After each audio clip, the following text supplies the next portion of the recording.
meningitis. We would have a look at some outbreaks that have happened from the global picture to Africa and then Ghana, then have a look at the trends. I mean, the trends for some time now has changed. Initially, it used to be Neisseria meningitis, which used to be the most dominant pathogen, but now we are seeing strep pneumonia as the dominant pathogen, and as Dr. Lai mentioned in his opening remarks. There is a global drive to defeat meningitis, especially meningitis related to outbreaks and epidemics by 2030. There is a strategy, a 5-point strategy. So we would have a look at that, just a quick look at that 5-point strategy. Then the role of health workers when it comes to bacterial meningitis surveillance. Then we would have a quick summary. So, but meningitis is an infection of the meninges. The meninges is just the covering of the brain and the spinal cord. So, in meningitis, there's inflammation of this covering. And in this case, as I mentioned earlier, we are looking at bacterial meningitis, and three main culprits are implicated when it comes to bacterial meningitis. The first being Streptococcus pneumonia, Haemophilus influenza type B, and the Neisseria meningitis. The Neisseria meningitis has 12 serogroups. Has a lot of serogroups, but 4 have been implicated when it comes to outbreaks or epidemics of meningitis in the African region. And it has a lot of serogroup because of the polysaccharides capsule around it. I mean, it has a lot of antigens in it. So when they're shifting antigens, leads to a lot of serotypes. And the 4 main that have been implicated is A, C, W135, and X. And also, as mentioned earlier, strep pneumonia for some time now has been the dominant pathogen in Ghana. The serotypes for the Neisseria that I mentioned, the capsular polysaccharide antigens at the surface, makes it to be able to have a lot of serogroups. And the serogroups have been implicated in several outbreaks, not just in Africa, but around the world. The serogroup A, which was historically known to be the main cause of epidemics in Africa before 2012. I mean, it was dominant in all the epidemics that we had, but there was a mass vaccination campaign in the African region, of which Ghana took part, that the vaccine was targeted at this, and since that time, I mean, it's gone quietly. The serogroup B, usually associated with sporadic diseases, but can also cause outbreaks. The C, just like the A, is also responsible for causing larger outbreaks.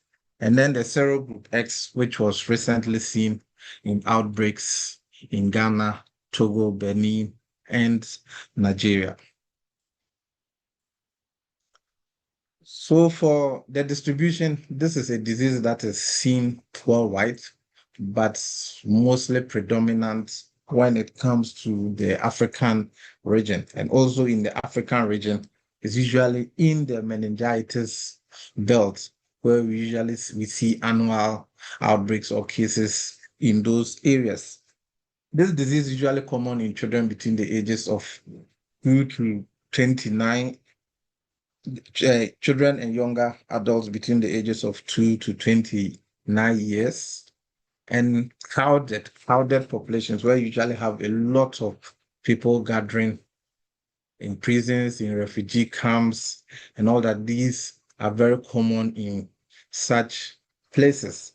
And the risks of epidemics differ based on the serotypes, because the serogroups determines the virulence, how fast it's going to spread, and the aggressive nature with which it would spread. And as I mentioned, the meningitis belt, I mean, it usually experiences the seasonal annual cycles of outbreak with widespread large-scale epidemics, usually every 8 to 12 years. That the belt has an average annual rainfall of 300 to 1,100 millimeters. And I mean, that makes the humidity low and I mean, the place very dry. And the meningitis belt covers about 450 million people, the whole stretch of the meningitis. So that means that about 450 million people are at risk annually. And the belt stretches from Ethiopia in the east to Senegal in the west. So in the next slide, we would see the 21 countries that fall under the meningitis belt in Africa. So that is what you see in the blue. And please forgive the Ghana map. I mean, Ghana is nine. I know if you are trying to see the typical Ghana map, you wouldn't be able to see. But I mean, on this map, Ghana is number 9. And you can see that all the neighboring countries that surround us are also fall in the belt. So Eric's, because Ghana falls within the meningitis belt, Eric's assessment for meningitis was done in the country. And you can see that it covers 8 of our 16 districts, 16 regions in the country. So you can see the 5 northern regions well covered in it. Some districts in Bono East, and the OT region. It doesn't mean that, I mean, those that are white, I mean, are not at risk. I mean, we can have cases there, but the risk compared to those that lie directly in the belt differs. The map to the right just tries to rank the country into very high risks, high, moderate, and low risks. So if you look at our regions, it's only 2 regions. That is the Western and the Western North. That's our low risks. When you look at moderate, you have some parts of the coastal area and the middle belt. When you look at the very high ones, the upper west region, upper east, and northeast, and the rest fall within the high risk areas. So what are the risk factors? I mean, there are a combination of factors that will ensure that a meningitis outbreak occurs. Just looking at the epidemiological triad, you need the environment, a susceptible host, and the organism or the pathogen, which in this case would be the bacteria that we are looking at. So the immunological susceptibility of the population can result in meningitis outbreak, and this can be gotten through the loss of herd immunities to the very prevalent strains that we have. There are vaccines, but the vaccines target different strains of the bacteria. So when there's loss of herd immunity, the population is susceptible to this. Climatic conditions like low humidity, the dry season, and dusty storms. So there is something that is transmitted through aerosols.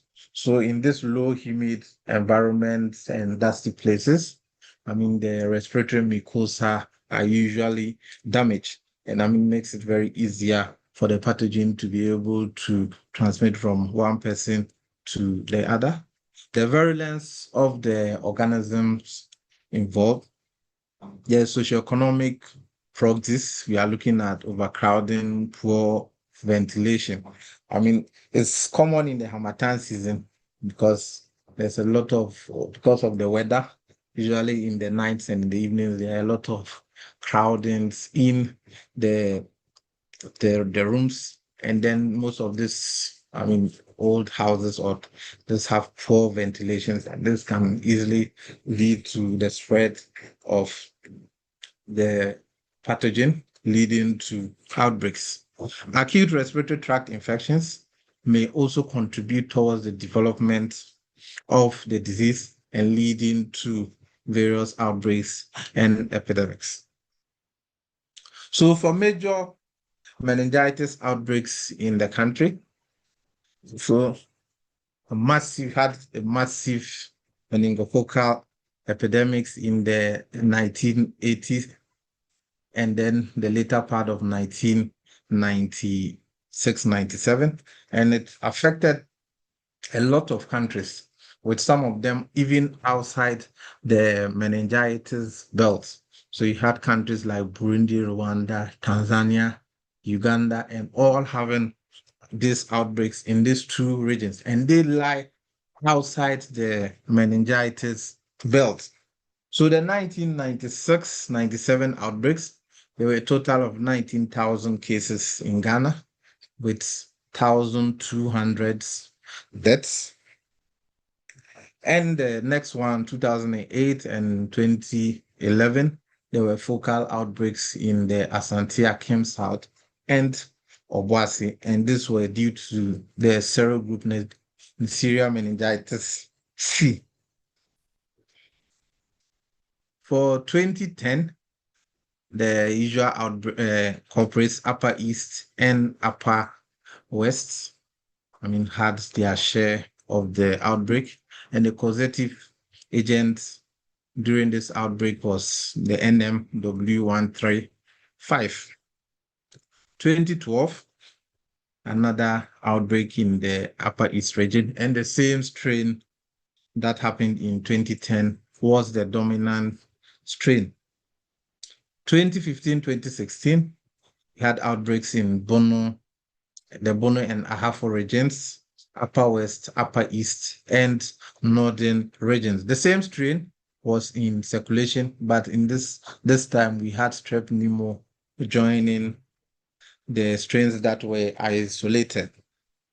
And then in 2020 and 2025, had focal outbreaks in the Upper West region, of which strep pneumo and NMX were the pathogens that were isolated. So this is just the trend of reported cases of meningitis from 2023 to 2025. So in 2023, we had a total of 323 cases, with 29 of them confirmed, and a case fatality rate of 3.7. In 2024, we had a total of suspected cases of 578, with 84 confirmed cases and a case fatality rate of 6.9. And then the 2025 outbreak, a total of 590 suspected cases, 58 confirmed, with a case fatality rate of 3.4. So this is just showing the pathogens that were isolated in these outbreaks that we had in 2023, 2024, and 2025. So if you look at the strep pneumo, it's virtually in all the outbreaks dominating. The rest are not even, they are just showing up, but the strep pneumo has been the dominant pathogen that has been isolated since 2023. For bacterial meningitis surveillance, Ghana uses the Integrated Disease Surveillance and Response, the IDSR guidelines, as the public health strategy for the identification and response to any public health threats.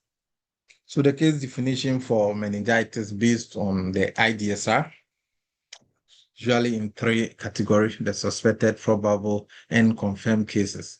So for the suspected cases, we are looking at any person with sudden onset of fever greater than 38.5 degrees Celsius in the axillary, and one of the following: neck stiffness, bulging frontal nail, convulsion, altered level of consciousness, and any other meningeal signs that is being elicited, that the Brzezinski sign, the Koenig sign, and the last presentation, we would look at how the clinical signs and symptoms and how we can be able to recognize bacterial meningitis, the differential diagnosis, and all that.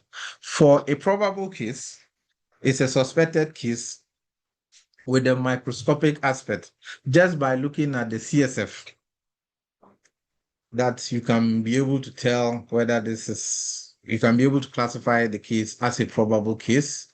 If it's looking, the CSF is supposed to be clear, but if it's looking turbid, cloudy, or it has a purulent scent, I mean, this is something that can point that you may be dealing with a case of meningitis. Or when there's gram staining, when gram staining is done, usually the first line of test, gram staining microscopy, you can have a, a gram negative, which is looking at Neisseria, the gram positive Diplococci, which look at strep pneumonia, or you can have a gram positive bacillus. Or when the leukocyte count shows more than 10 cells per millimeter cube.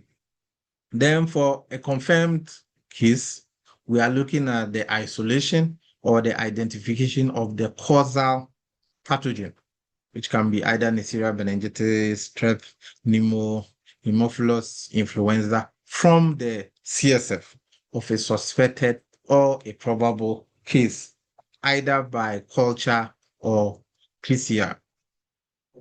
The IDSR guidelines also sets thresholds for us to be able to detect meningitis outbreaks. So in the next slide, we will look at the various thresholds. So there's usually the alert threshold, which just tells us that it prompts us that, okay, there's something that is happening and we need to keep an eye on. And then the epidemic or the outbreak, that shows that we are in a full outbreak situation. And for meningitis, it takes recognition of the population, the size of the population. So for populations less than 30,000, we are looking at 2 cases in 1 week, or increased number of cases over the same period in a non-epidemic year. So we are looking at, if you have 2 cases in 1 week, or the number of cases that you report is higher than what you've reported in the non-epidemic year. And for populations between 30,000 to 100,000, we are looking at an attack rate of 3 cases per 100,000 population per week. So these, when you see this is to alert us that, okay, there is something happening. We need to keep a close eye on it. Then for the epidemics or outbreaks, for populations less than 30,000, we are looking at 5 cases in 1 week, or doubling in number of the cases over a 3-week period. So if over a 3-week period, you are seeing that the number of cases that you are having has doubled over that period of time. Then for populations between 30,000 and 100,000, we are looking at 10 cases per 100,000 population per week. And where there was no epidemic in the previous 3 years, or we have a vaccination coverage of less than 80%, or the alert threshold has been crossed earlier in the seasons. So for places that the populations are greater than 100,000, we use the sub-district population to calculate and monitor the various outbreaks thresholds that we are looking at. So because that way, if the population is large, it might max out the outbreaks when they are happening in small areas in the sub-districts. So how do we control meningitis? There are several control measures that can be used, and this usually starts from the pre-epidemic phase, because there are several preparedness activities that has to be done usually before we get into the meningitis season. So in the pre-alert phase, even before we start reporting cases, there is monitoring of the various thresholds in all the districts and the sub-districts in the meningitis belt of the country. Then all cases that meet the case definitions are usually recorded on our electronic case-based form, which is SOMAS, and CSF samples collected for bacteriology tests. During this period, there's pre-positioning of logistics, especially ceftriaxone. And in the earlier remarks that Dr. Lai made, early medical interventions is very critical to saving lives and preventing disability. Then every meningitis case shall be treated with the recommended drug of choice according to the national treatment protocol, which we would go through in the last presentation. Then in the alert phase, when we start seeing cases, but they haven't crossed into the outbreak or the epidemic threshold, we immediately notify the next level and the neighboring districts and regions. So they would also be on the alert. We know how our regions, districts, and communities are linked. Then ensure use of rapid diagnostics tests to be for early indication of the pathogen and the serogroup responsible. I mean, we need to be able to isolate a specific pathogen that is causing the disease. Then in the epidemic phase, there need to be effective coordination of control response at all the levels. So as part of the activities that are undertaken, sure that all the pillars are effectively coordinating and working together. There is strengthened early case detection at the community levels and health facilities, reporting and referral of suspected or confirmed cases.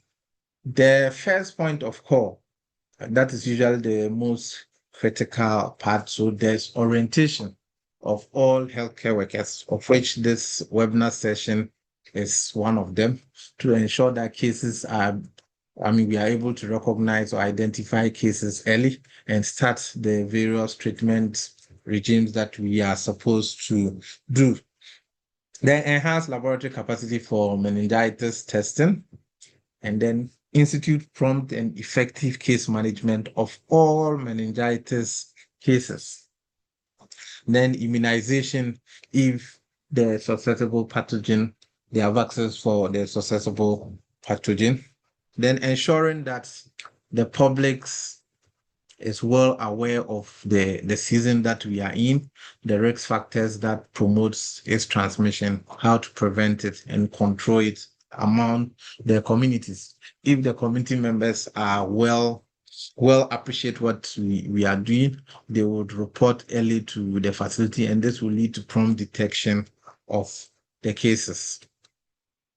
So the use of vaccination as a control measure, the Menafric vaccine is the meningitis belt region. This was a vaccine that was introduced because Neisseria meningitis A was the main culprit when it came to the large outbreaks that we're having.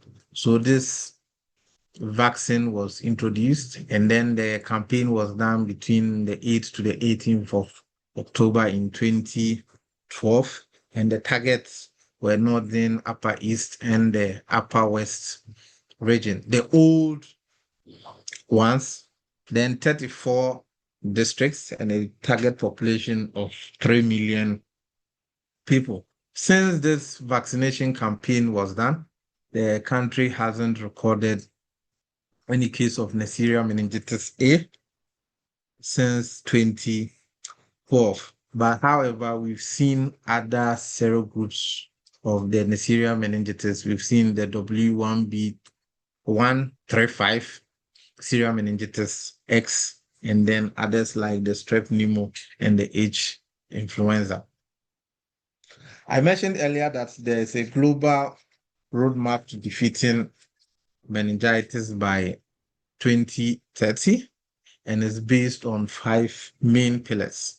The first pillar being prevent meningitis through vaccinations and risk reduction. It's introduced a risk-based approach to vaccination when it comes to meningitis, and the use of targeted vaccines that targets the serotype or the specific pathogen of interest, detect and respond to outbreaks faster. The strategy talks about how everybody needs to be well equipped when it comes to healthcare, the frontline healthcare workers, community members, to enable us to be able to detect and respond to outbreaks faster. Because the earlier we detect the outbreaks, we are able to put the necessary interventions to be able to contain the outbreaks. Then improve treatment and clinical care. We ensure that the appropriate treatment is done using the national protocol. So there's a protocol for managing bacteria, meningitis, and a lot of training and orientation has been done, starting from the very lower level, which is the chips, to the tertiary level. And then prevent disability and support survivors. If we are able to early detect and start the necessary interventions, we'll be able to avoid the disabilities that comes with bacteria meningitis. And also, in addition to those that have developed these complications, the hearing impairment, microcephalus, and all that, you should be able to support the survivors of these complications. Then advocacy, community engagement, and accountability. We need to take the community along with us as we implement our intervention. So this is just a quick overview of the 5 strategies that the roadmap to defeating meningitis by 2030 outlines. So what is our role as healthcare workers when it comes to meningitis surveillance in the country? So the first is early case detection, which is very, very, very crucial. If we are able to identify the cases very early, using the basic cardinal signs, sudden onset of fever, with any of the meningeal signs and symptoms, bulging, altered level of consciousness, stiff neck, loss of consciousness, and all that. Then collect and handle CSF samples correctly, which is one of the sessions that we would be looking at. Then record and analyze facility level data to ensure that we are able to monitor our thresholds and be able to ensure that if we move into when we get into the alert phases, we are able to identify that we are in the alert phase, and when we cross into the outbreak phase, we should be able to identify that by recording and analyzing the data that we have. Then risk communication and community engagement. The communities trust us, so it is easier for us to be able to transmit or propagate the message on how they can be able to prevent and control meningitis in the community, and also ensuring that they report early when they start developing any signs and symptoms, or know somebody who is developing these signs and symptoms. So in summary, for the overview of the epidemiological and public health surveillance, some regions in Ghana lie within the meningitis belt. So if you look at the meningitis belt from Ethiopia to Kenya, see that Ghana, some of the regions that we have, based on even the risk assessment that we done, lie within the meningitis belt. And Ghana has experienced several outbreaks of meningitis recently. and strep pneumo has been the major cause of these outbreaks in the last 3 years. If nothing at all, should take this away. Early detection is critical to saving lives and preventing disability. And healthcare workers play a very critical role when it comes to meningitis surveillance. So thank you very much. That is the end of my presentation. We would move on to the next presentation, which looks at sample collection, transport, and testing for bacterial meningitis. And this presentation is going to be made by Dr. Gifty Boateng. She's the Deputy Director, Public Health, Department of Public Health Laboratories for the Ghana Health Service. So, Dr. Gifty Boateng, you have the floor and you have 30 minutes to make your presentation. Thank you very much, and over. Thank you very much, Dr. Tawab. But Dr. Gifty, if you can give me a minute. So please, if you have any questions or clarifications, let's use the Q&A so that at the end, the facilitators would be answering the questions so that at the end of the presentations, we will have a lot of time for more questions and answers. But as the presentations are going on, if you have any burning questions that you need, you can put it in the Q&A, and the facilitators, please take note. Let's try to respond to them. Thank you, Nova. Dr. Gifty. Thank you very much, Dr. Tawab. Let me share my screen.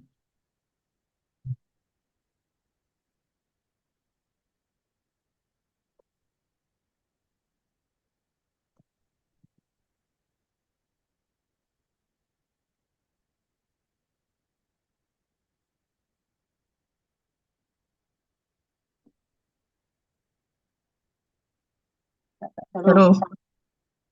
So, good afternoon. Yeah, Dr. Gifty, we can hear you. Okay. Good afternoon once again, and thank you, Dr. Tawab, for the very good introduction. So, because of that, I'll just zoom in into our sample management. So, we want to look at the sample management and also talk about what kind of diagnosis we can do at what level. So this will be the outline. We'll look at the objectives, what we are expected at the end of this presentation, how to collect the sample, how to store it, transport it, and also some diagnosis and the summary. So at the end of this presentation, the objective is to provide an overview and a refresher. I know some of us know some of these things on how to sample collection procedure for meningitis, sample packaging and transportation, and the diagnosis and designated laboratories that are currently meningitis in Ghana. Dr. Gifty, can I interrupt you? I think you have two devices on because there's some echo at the back and it's disrupting your presentation. Okay.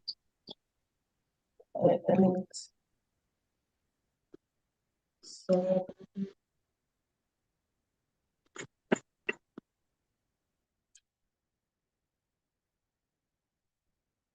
okay, thank you very much, Dr. Tawab.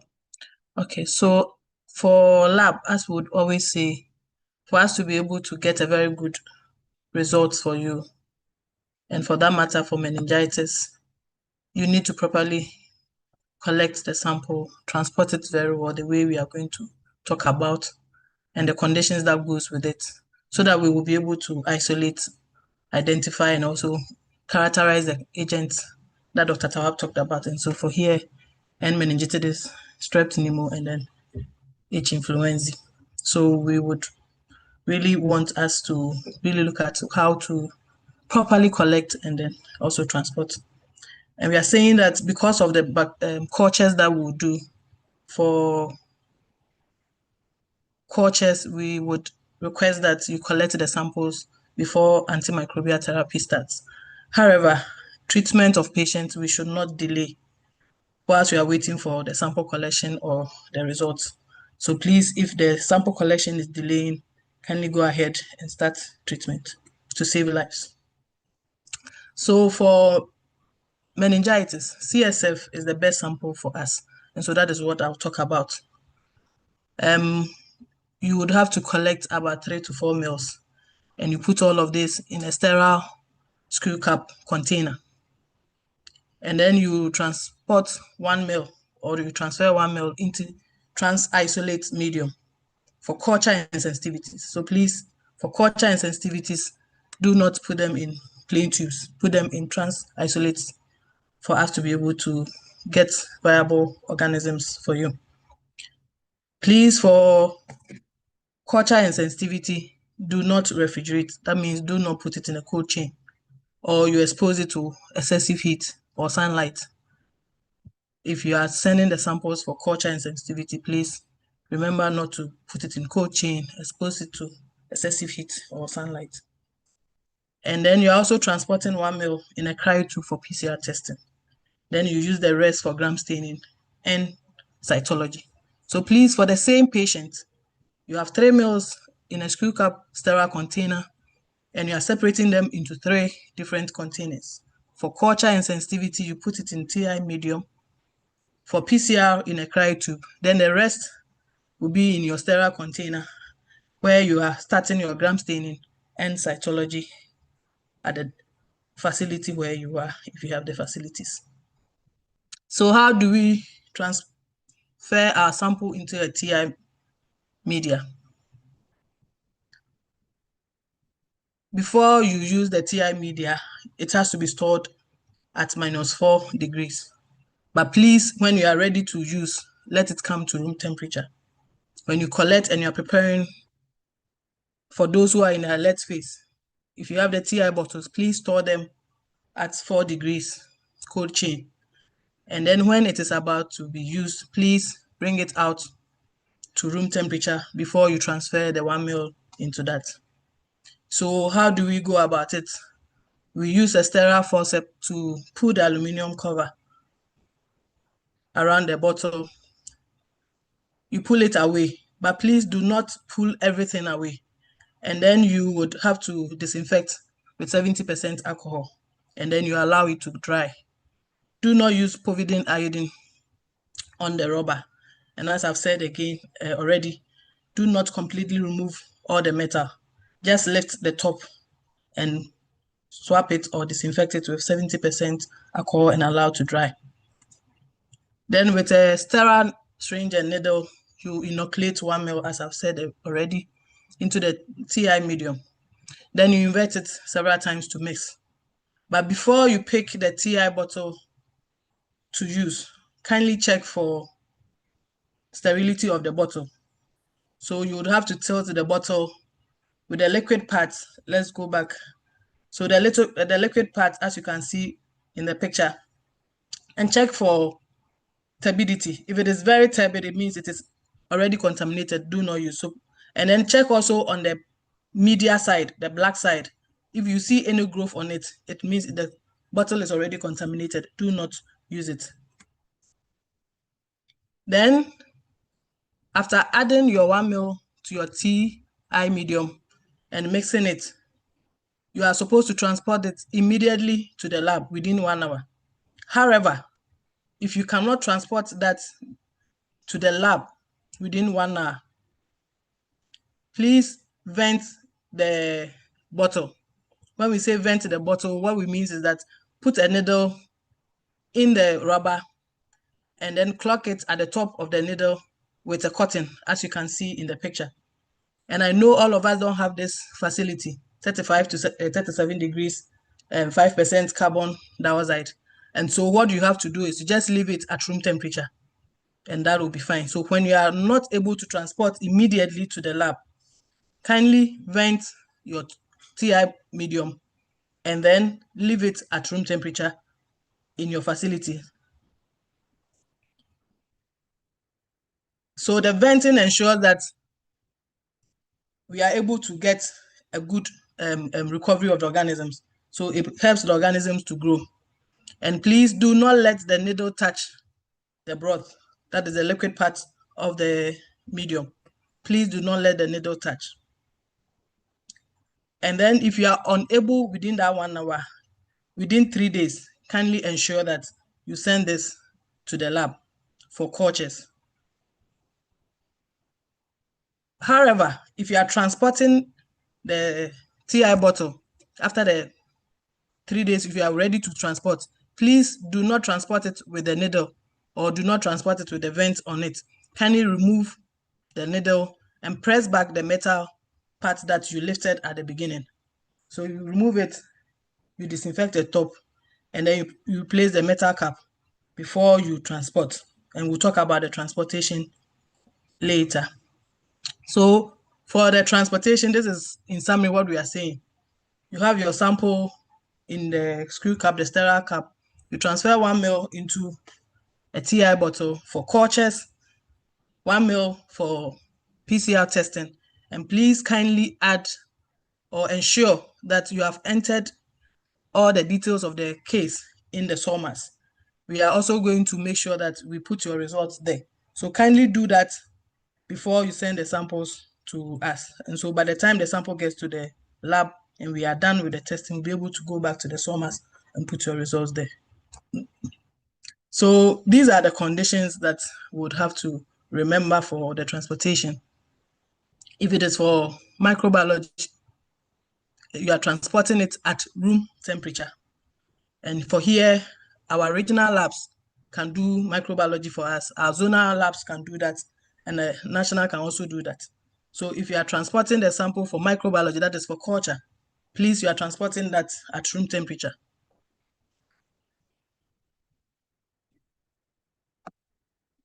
If it's in TI bottle, it's also at room temperature. And for PCR, you are transporting it at 4 degrees or on ice. And this, the national can test, Tamale Zonal Public Health Lab can test, the WA Regional Lab can also test. Navrongo Health Research Center is also testing for PCR. And then Kintampo Health Research Center is also testing for the Bono area. And so please, let's take note of these labs so that when you have any sample for PCR, you can send it there. So for the packaging, to be able to protect the environment, biosafety, the one who is transporting the sample and the lab staff, we ask that you transport using triple packaging. Also, you are doing this to protect the sample and you are ensuring that all the stress you've gone through to pick the sample, this sample will arrive in the lab at good conditions for us to be able to get a good result for you. And so what is triple packaging? It simply means that you are transporting the sample in 3 containers. The primary container is the one that always contains your sample. So if it is in the cryo tube, that is the primary container. If it is in the TI bottle, that is your primary container, or the sterile screw cap, that is your primary container. Then you wrap it around a gauze or cotton wool. This is to cushion it in case it falls. It will be able to protect it from spillage and also from breaking. So the secondary container is a screw cap that you also put around, then the tertiary container. So I've talked about this already. I'll quickly we'll move on. So this is our CSF in our screw cap container, and then we use a secondary container to put these samples inside. So you can use one secondary container and put several primary containers, that's your samples, but you wrap each of them separately so that when there's even a leakage, it helps us to know that it won't miss each other and we are able to get it and work with others because CSF is a precious sample for us. So please, let's do. Then with the tertiary, I've talked about 2 conditions for transporting. If you are transporting it for PCR, please, we need a cold chain. So you do the trip packaging with an ice. If it is for cultures, please don't transport it on ice. So you go through the same process, but please, in this case, you do not add ice packs to your transportation for cultures. So the same patient, you have 3 samples that you are transporting, the one for gram staining, one for cultures, and then one for PCR. So if it gets to the lab, these are some presumptive diagnoses that we should be done at the district level. For cytology, we are looking at the microscopy, whether the CSF is clear or is turbid or is blood stained. We are also looking at the increased opening pressure. This one can be done at the time of sample collection. And then also we want to check WBCs. If there's an increase, it gives us an indication that there's a problem. Then also you are looking for decreased glucose and then increased proteins. So if you have the organisms in the meninges, they will feed on the glucose and therefore they will reduce the glucose in there and then the protein would increase. So at the district level, again, we are asking that we do gram staining, and gram staining will help us to know the kind of pathogen we have, either gram-negative diplococci, gram-positive diplococci, or gram-negative bacilli. And these are the 3 organisms that we are looking for. And therefore, it can orient us on the antibiotic of choice that we should use. So before you wait for the confirmation, your gramming can help you to be able to orient you on the antibiotic of choice. Then again, for presumptive diagnosis, you can do agglutination test. And in Ghana, normally we have Pastores or Welcogen. And this one will help us with the serogroups, and therefore it can also help us with the choice of vaccines. So at the regional lab, the zonal lab, and the national labs, we are doing the cultures and then sensitivity, antibiotic sensitivities. I must say that some districts also have the capacity to test. So if you are in a region where you have districts that can test, let's support them to do the cultures also for us. Then for PCR, as I've already said, we are doing this at the national, Tamale, Wa, Navrongo, and then Kintampo. All these labs are doing PCR for us. And so we are transporting the 3 samples, 1 for cultures, 1 for PCR, and then we are testing our gramming at the facilities. And then at the national level, we will do the typing and sequencing. I must say that Tamale is also doing the typing. We are saying that we should not replace PCR with the cultures. Please do not replace our PCR testing with the cultures. We need the cultures as well.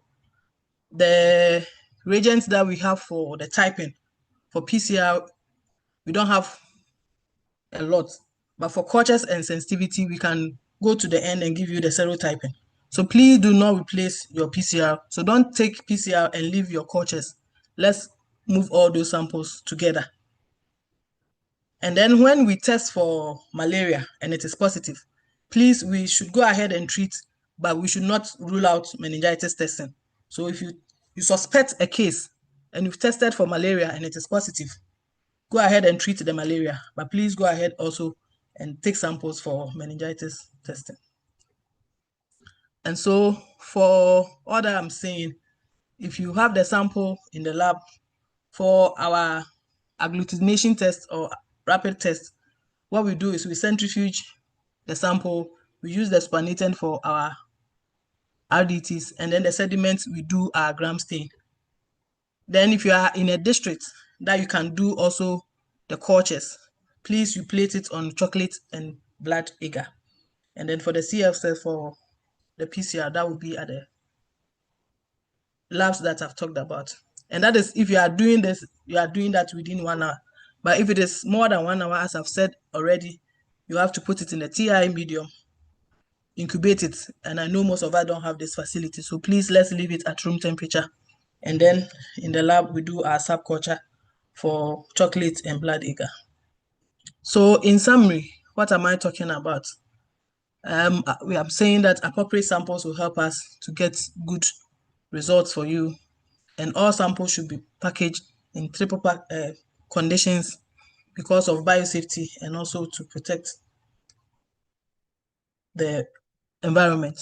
Always ensure that you are having the correct sample information and you are documenting it in SORMAS for us also to put your results in there for you. always ensure the right sample is sent to the designated lab. So please, if you are sending PCR and you know your regional labs can't do the PCR, some of the regional labs, apart from Upper West, that is currently testing for us, please don't send the PCR there, but rather the cultures, and ensure that our presumptive testing, that is gram staining, cytology, and then agglutination test, is done whilst waiting for confirmation. And this should be done at the district level. Thank you. Okay, thank you very much, Dr. Barton, for the insightful presentation on the appropriate sample to take and how to package the sample and transport it to the appropriate laboratory. Also elaborated on the labs that are capable of doing these tests. But the last one sticks.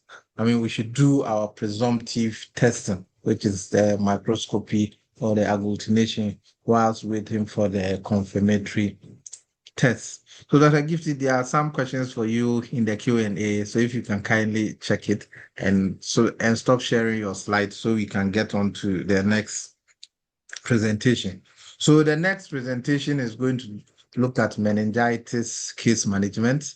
I see a lot of case management questions already in the Q&A, and most of them will be addressed by the next presentation.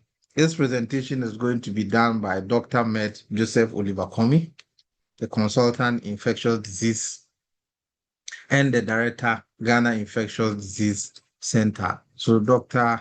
Joseph Oliver-Komi, give the stage to you for your 30 minutes presentation. Thank you, Nova. Thank you very much, Tawab. Good afternoon to all of us. I hope you can hear me, please. Please, can I be heard? We can hear you. Yes, please, we can hear you. You said 30 minutes. I'll try. Case management, I'll try. So why are we doing this presentation? And we are doing this presentation because we are in the meningitis season. If there are no deaths, everybody will be happy. But once there are deaths, people become concerned. And usually they say that the deaths arise because those of us in case management maybe missed something. That's why we were not able to manage the patient carefully. I must say that last year, 2025, WHO came out with its latest guidelines on the management of meningitis. So we'll try and make the guideline as actionable or practical to all of us as we are on the field. That is why we are doing this presentation.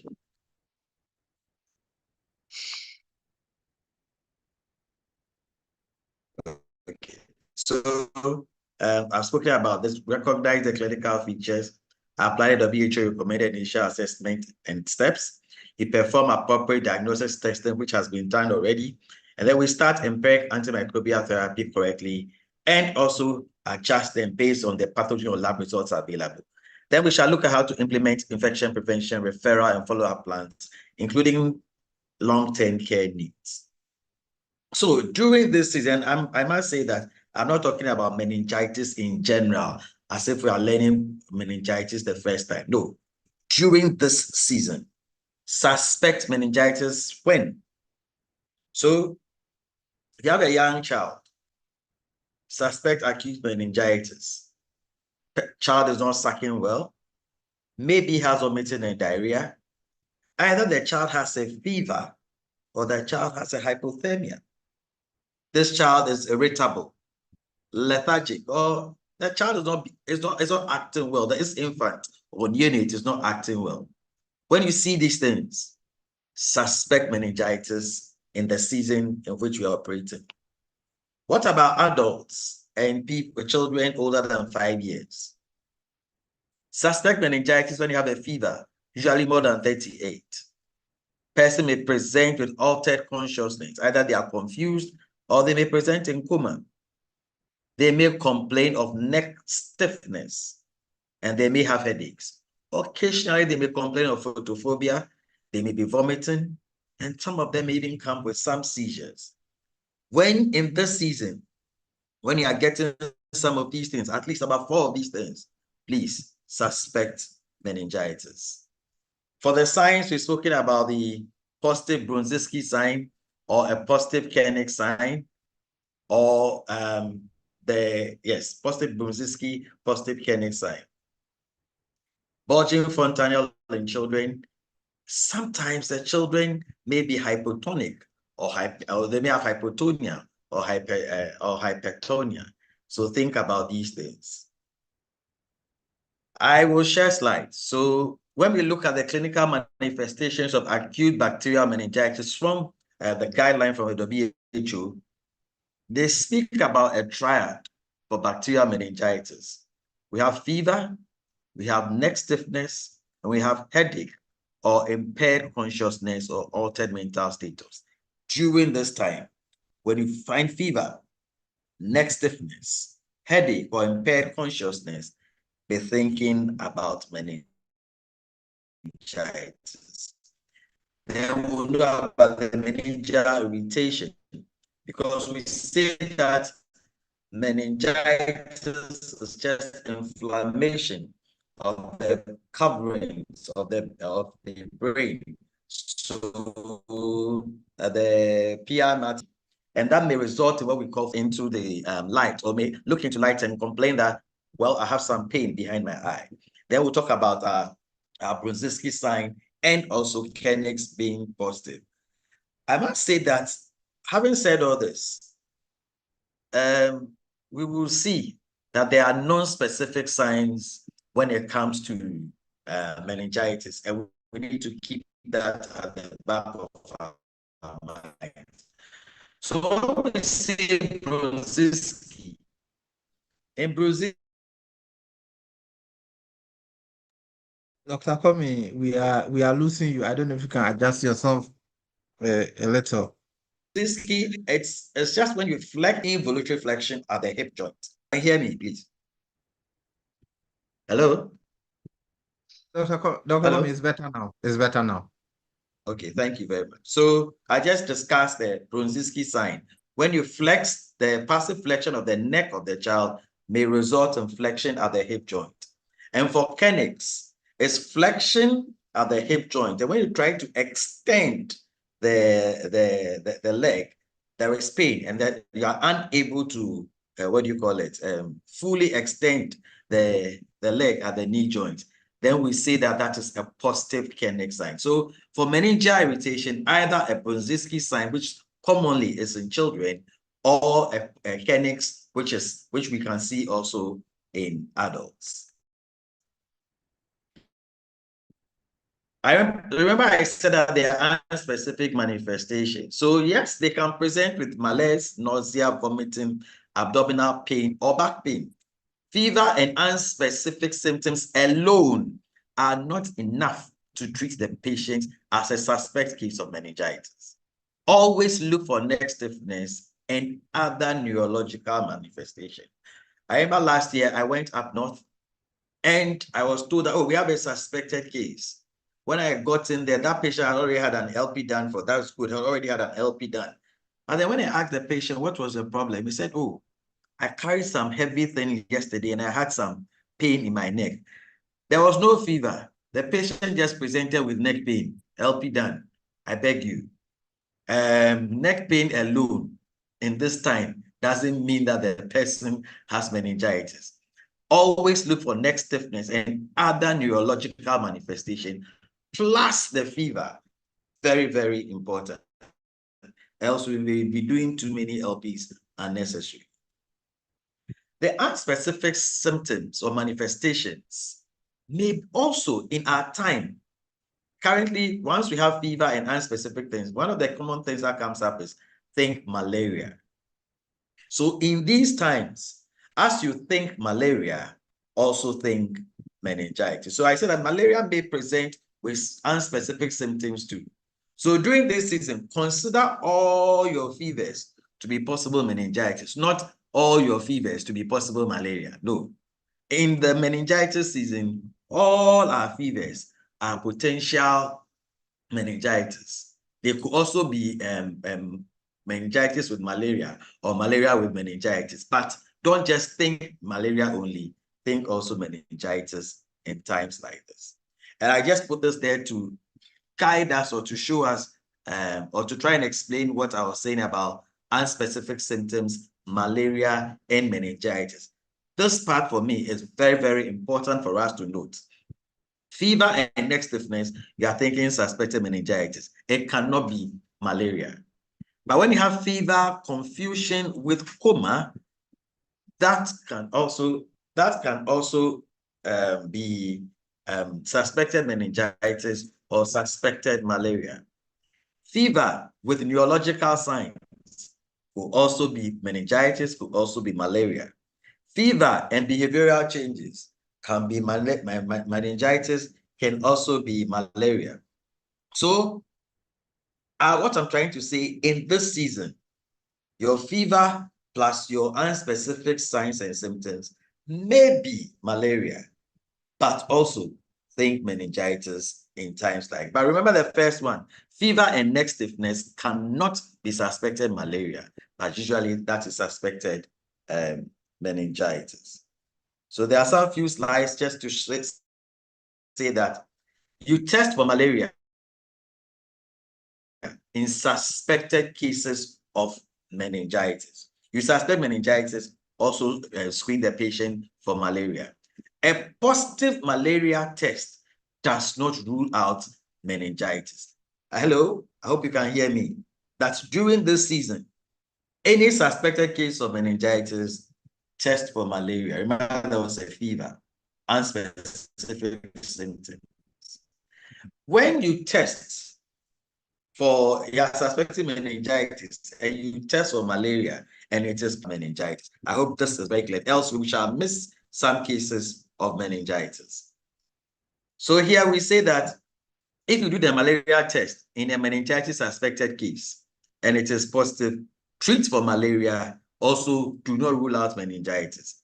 When you suspect meningitis and you test there's no malaria, please don't treat for malaria, consider meningitis at this time. Having said all this, we are talking about a season. We are talking about a period from that starts somewhere in October, peaks somewhere in March, February, March. So also in taking your history, investigate the patient's recent exposure. Maybe this particular person might have been exposed to somebody who had been treated for meningitis recently. So that we say that the epidemiological link with one or more cases can strengthen your clinical suspicion. So I'm having headaches. I'm just telling you that, oh, I'm a secondary school student. There's overcrowding there. Oh, we had 2 cases of meningitis recently, and I present to the hospital with headache, with photophobia. Because of that link, it increases the suspicion for meningitis in me. And this is just to show about and usually we were told that Ghana used to have a lot of meningococcal epidemics. But currently what we tend to have is more of the strep pneumo epidemics. Okay, so that this is not boring, so that we are not, I'll just put this one here. A 10-year-old boy is admitted to a primary healthcare center in Boku with abrupt onset high-grade fever, headache, and abdominal pain. On physical examination, the patient appears ill and has neck stiffness. Does this patient qualify, or in this season, does this patient warrant suspicion for meningitis? I'm sure in the chat box, we can put our answers there. Definitely, you will suspect meningitis. And the key here is the fever with the neck stiffness, not the abdominal pain that we are talking about, okay? Then we have the second case scenario says, 7-year-old child is admitted to a primary healthcare center in Nadoli with a high-grade fever, vomiting, abdominal pain. On physical examination, patient appears ill. No other signs are reported. How many of us think that is this one a suspect or not a suspect? We can put our responses in the chat box if it's possible. If it's not possible, then this particular one has non-specific symptoms. Here you have only fever. I'm not seeing any meningeal signs in here or meningeal symptoms in here. So this particular patient may qualify rather for malaria rather than thinking about meningitis in this particular case. This child should be spared a lumbar puncture.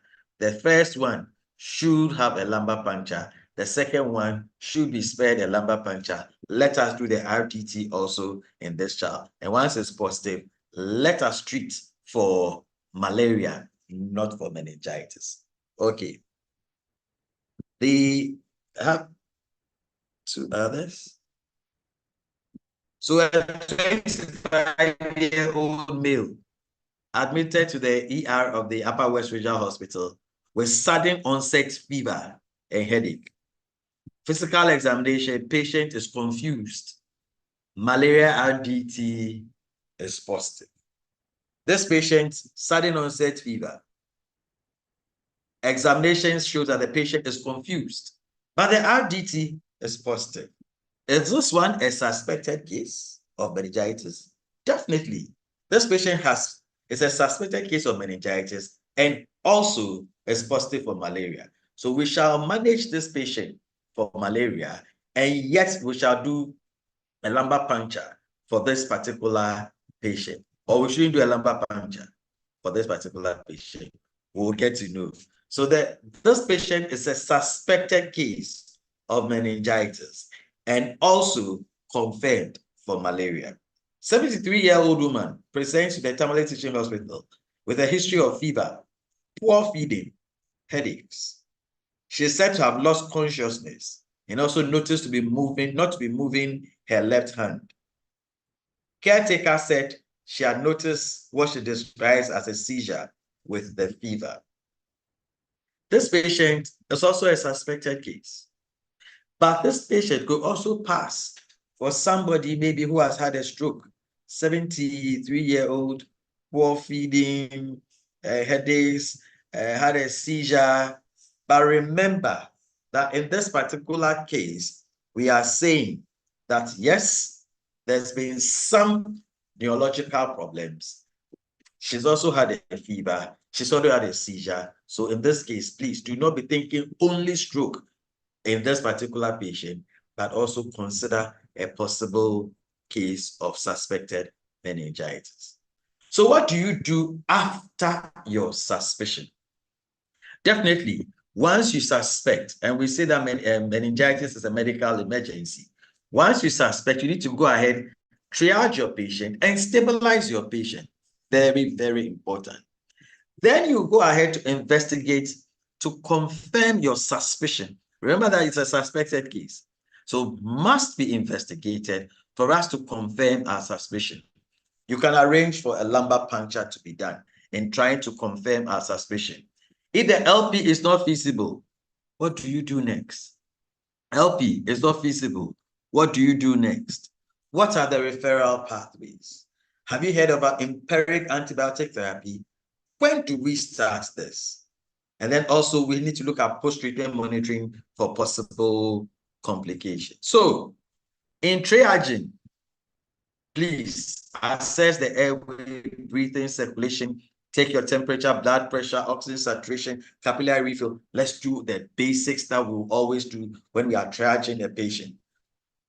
Red flags that require urgent action. Patient presenting has altered consciousness. There are focal neurological signs. The patient is having seizures. And there may be signs of raised intracranial pressure or shock. Once you see these things, please, this is the time that empirical antibiotic therapy must be started, usually within 1 hour of getting into contact with this patient. LP may be delayed, but starting therapy in this patient is very important. Empirical antibiotic therapy. So you realize that the empirical antibiotic therapy is part of your triage and early stabilization when your patient is critically ill. Please note that when your patient is critically ill. So And we spoke about the laboratory investigations. And I must say that I heard us saying that district hospitals where we were able to do the lumbar puncture, CSF is the main thing. So microscopic examination of CSF, gram staining, very easy to do. Everybody should have a gram stain done. It gives us early indication as to whether we are dealing with we are negative intracellular diplococci, or we are dealing with cocci, or we are dealing with BAS. Please, very important, let us do the gram staining. A lot of us are not doing the gram staining. Let us, if it's possible, let's take the sample and send for culture and sensitivity. If you can do a blood culture, please, patient is febrile, take a blood for culture and sensitivity. Then when we send it, we can send the samples for PCR to be done at the higher centers. But where at the district level, where we can do the LP, PCR is not your first thing, but gram stain, culture are the key things that we need to do at that particular level. Then remember that you have to do your full blood count, RTT for malaria, blood film for malaria parasites. Lumbar puncture should be done only after excluding the raised intracranial pressure. That is very important. And the CSF is a specimen for choice. Kitty spoke about that. Still, the CSF, so blood, you can do culture, they can do complete blood count, differential white cell count. In places where you can do your C-reactive protein, go ahead and do it, or your procalcitonin, please go ahead, because that may guide you. For the CSF, the visual inspection, you do an LP, you see what you get. If it's cloudy, we know. If it's gene clear, we know. Then they can do the biochemistry for us, the cell count, the gram stain culture, and PCR. And remember your malaria, your HIV. And always remember, because you may be comparing the glucose levels in the CSF as compared to the blood, always check your random blood sugar at the time you are doing the LP. Very, very important, and we need to remember that. And these are some things I will share with you. Blood testing we've spoken about, lumbar puncture we've spoken about, then we shall talk about imaging. So the WHO says that perform LPs for suspected acute meningitis, ideally before starting antimicrobials, unless contraindicated. But then if the LP will be delayed or is contraindicated, start your empiric therapy, and then you can also do your blood cultures. What are some of the contraindications to immediate LP? When there are signs of raised intracranial pressure, or the person has focal deficit or papilledema, there is severe coagulopathy, so the patient is bleeding, or maybe even bleeding at the site where you need to do the lumbar puncture, or the patient's blood pressures are not stable, patient is on oxygen or is oxygen independent. These are times you will not go ahead and do a lumbar puncture. And this is for us, our colleagues from our lab scientists. Prioritize gram stain and culture. Transport, when the samples are taken, those are very, very dear to us in meningitis, CSF. We should transport it quickly. If it has to go to another lab, make sure that is gone quickly. And please, let's label it clearly. Very, very important. Lumbar puncture, we've spoken about that in all suspected cases, unless it's contraindicated. Ideally, it must be done prior to antibiotic therapy. Ideal. And the word here is ideal. Okay. Any delay in lumbar puncture should not delay absolute contraindications or indications for what do you call it? LP deferral. There are some places where they have a CT scan. So there are times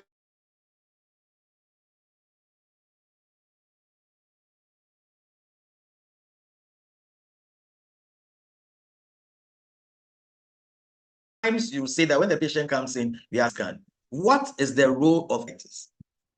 It comes in when you have the reason maybe to delay your LP.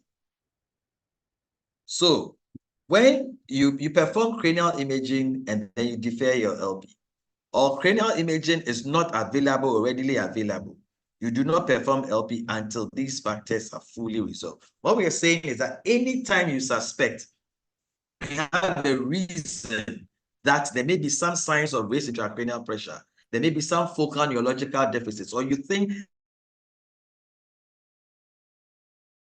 there may be something going on within the brain, please, that is when the CT scan becomes important. We are not saying that do the CT scan first before you go and do the lumbar puncture. If there are no indications for deferring lumbar puncture, please go ahead and do the lumbar puncture. You are going to delay the lumbar puncture because of certain things you have found. Then you can go ahead and confirm your delay with a CT scan. But remember, because there's going to be a delay, start empirical antimicrobial therapy. And this is the same thing we So have a scenario where we have a 15-year-old male who is admitted to the Upper East Regional Hospital with sudden onset fever and right leg paralysis. CT scan is available.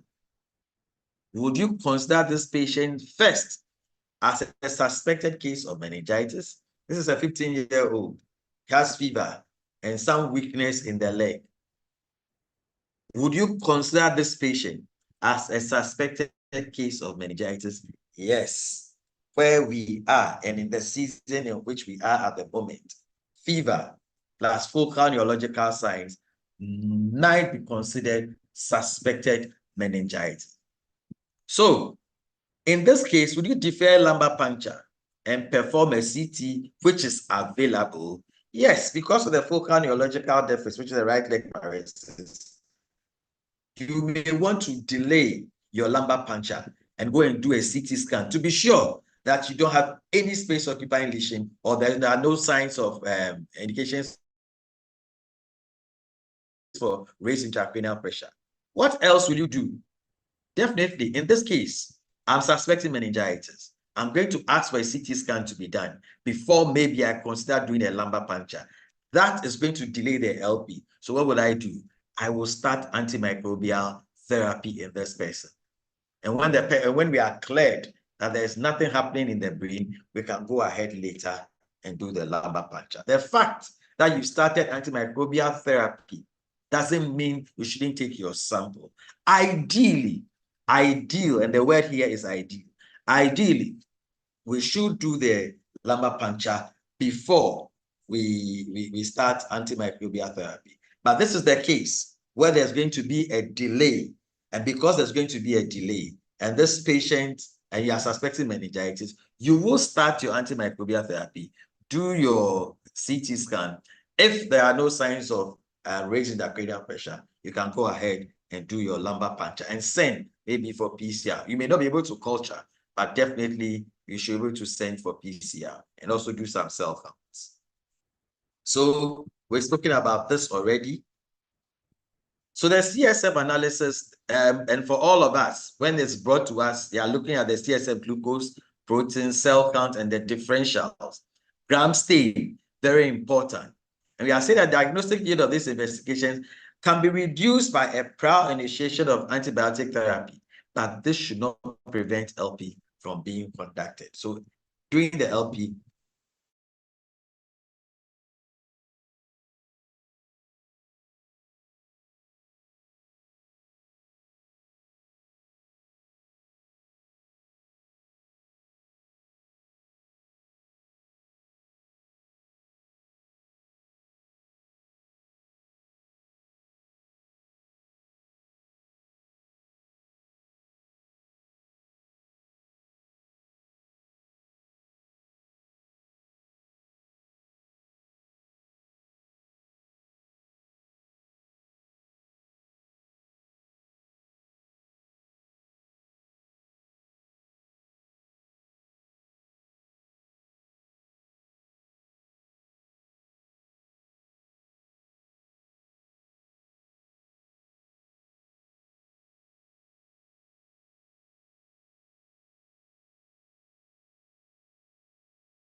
Sorry, Doctor. The comments line has dropped. He will rejoin soon to complete the presentation. Okay, he's back.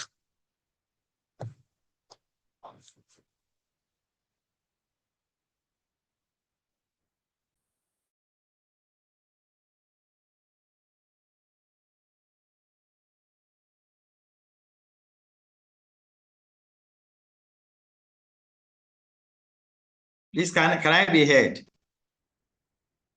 Yes, Dr. Kwame, you can be heard loud and clear. Sorry, my thing tripped a bit. So I was talking about the treatment objectives.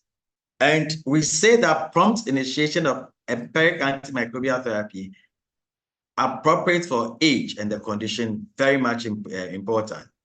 After identification of the pathogen, we can then do targeted antibiotic therapy. Then is there a role for steroids? In certain cases of meningitis, especially pneumococcal meningitis, there is a place for steroid therapy.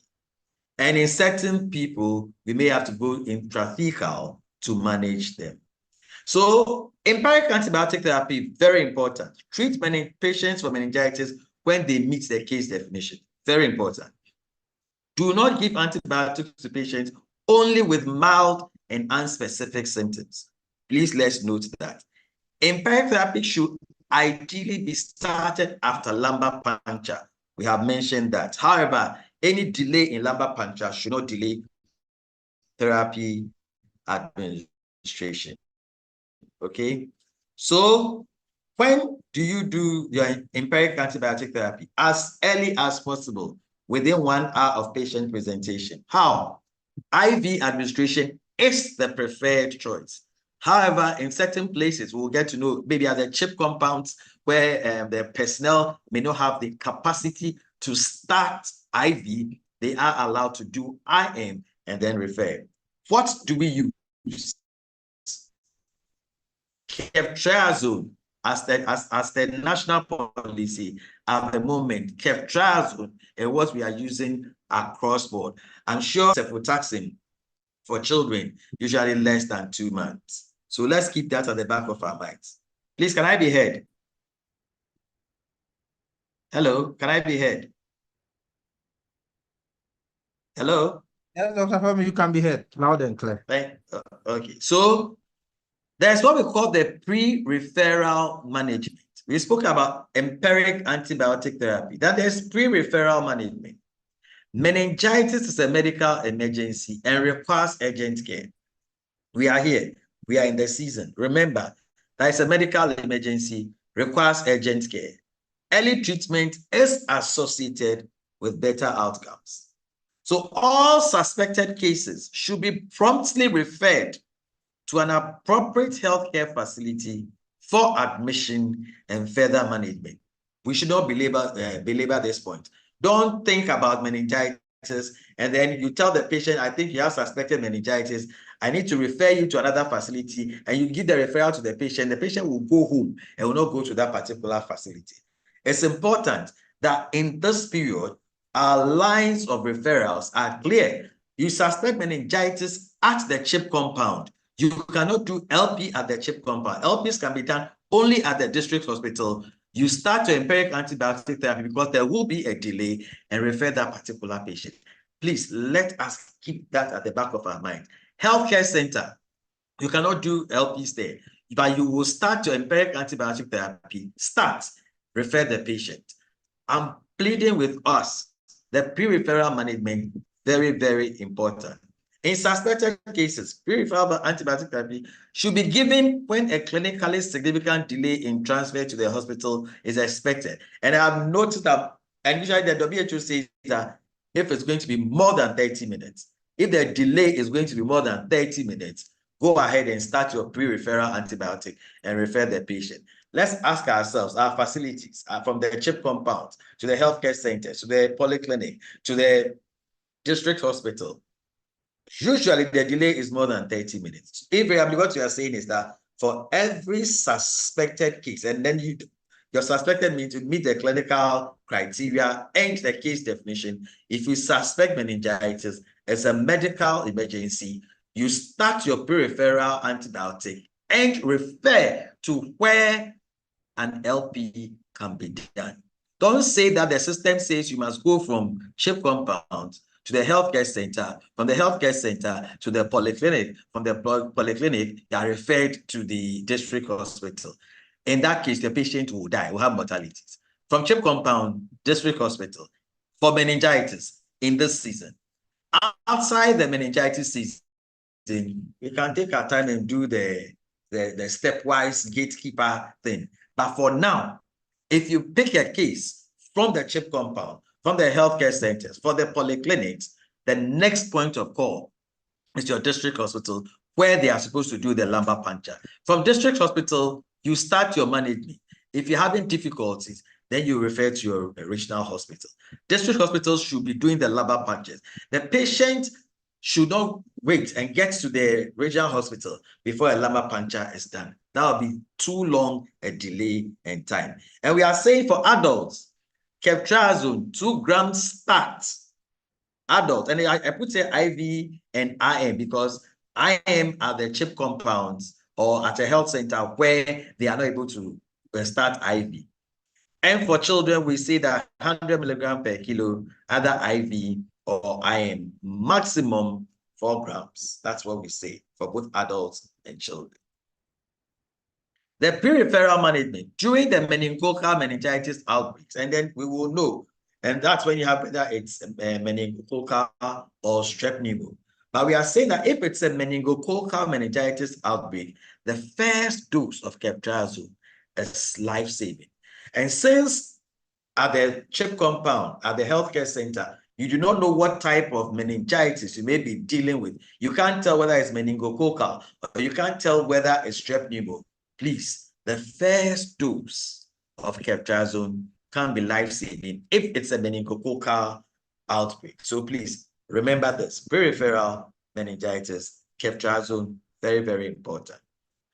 Having said all this, there are some nurses on the call. What is your role here?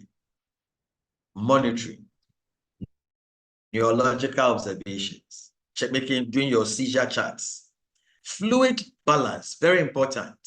And we'll look at what type of fluids to use. Management of seizures, temperature management. Then after it is done, after LP, post-LP monitoring, safe LP positioning, early mobilization out of bed when the patient is stable. And then we are also supposed to counsel the family on the warning signs of possible complications. And then they should note that they should come back quickly so that we can observe and manage them. So there are some job aids that have been developed, and I'm sure with time will be distributed across the country. But then we look at management of suspected acute bacterial meningitis in CHIP compounds during outbreaks. And remember, we have spoken about how you detect the cases. So sudden onset of fever with at least one of the following: neck stiffness, not neck pain, very important. Photophobia, bulging, we've discussed that already. The pre-referral treatment, this is at the CHIP compound. CHIP compound, you suspect meningitis. The next thing you do is to do a pre-referral treatment, okay? And the doses have been given. These are job aids. These are job aids. These are job aids. So we will be shared across. Test for malaria and also treat accordingly. When referring the patient, refer the patient to the nearest hospital for urgent care and further manage. Here we are saying that the district hospital, because that's where an LP can be done. Instruct your caregivers not to take the patient home before transfer to the other hospital. Notify the receiving hospital of treatment and doses given. If you have given 4 grams, let them know you've given 4 grams. If you've given 1 gram, let them know you've given 1 gram. And then you should notify your district or your regional case management team lead for immediate follow-up. And I believe that across the district, across the regions, we have case management teams and case management leads. All case management leads should know about possible referrals of suspected cases of meningitis. Okay?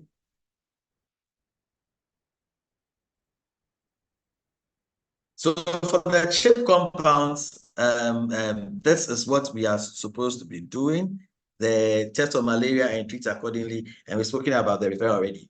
For the healthcare centers, they should ensure appropriate fluid management. Remember, we didn't speak about ensure appropriate fluid management at the CHIP compound. But for the healthcare centers, ensure appropriate fluid management. Use normal saline or Ringer's lactate as IV fluids for your critically ill patient.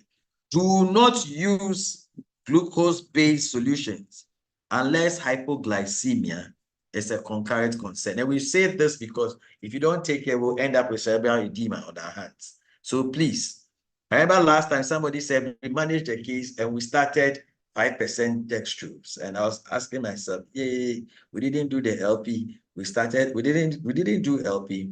We didn't start antibiotics, and we started 5% dextrose on the patient. The end result was a mortality.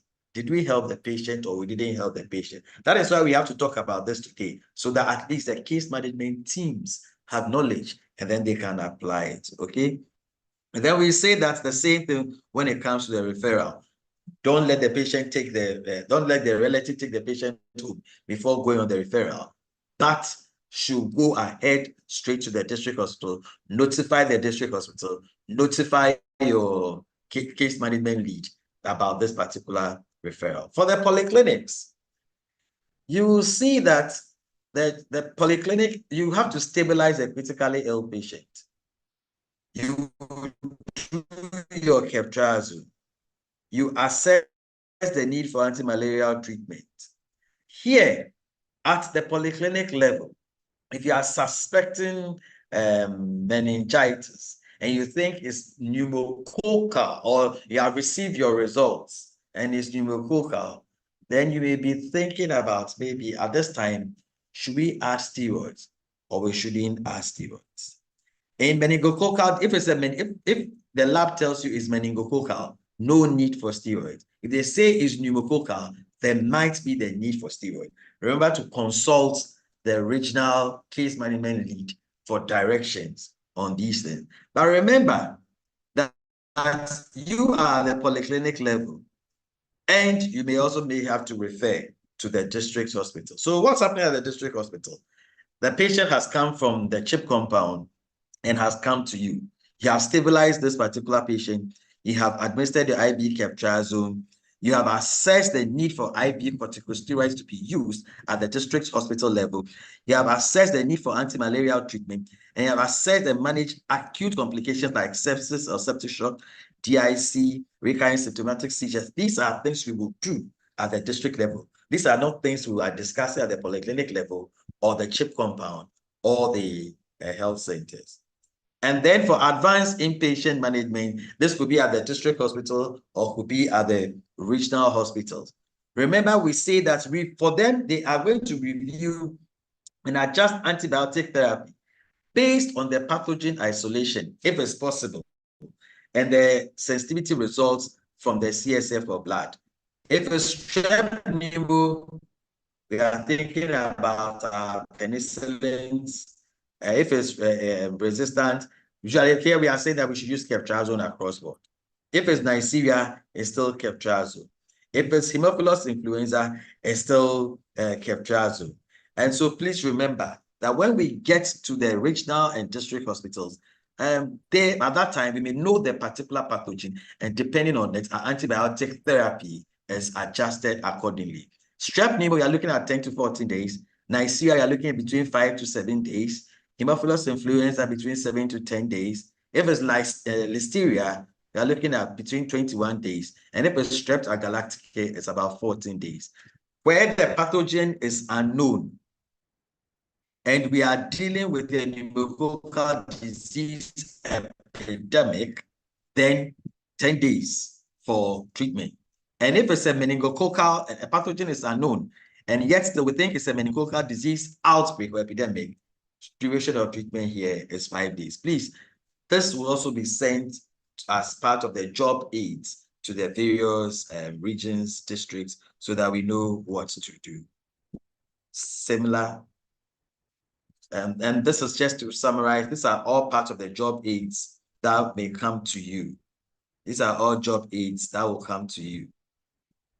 Job aids. And so this is post-exposure antibiotic prophylaxis for meningococcal disease. I did not say for pneumococcal disease, for meningococcal disease. So if just in case we have a Neisseria meningococcal outbreak, then in that case, we will be talking about the post-exposure prophylaxis. In that case, we either using ceftriaxone, IM, or ciprofloxacin, or sometimes you can use rifampicin. So we've spoken about this already. I've spoken about treatment duration already. Adjunct therapy.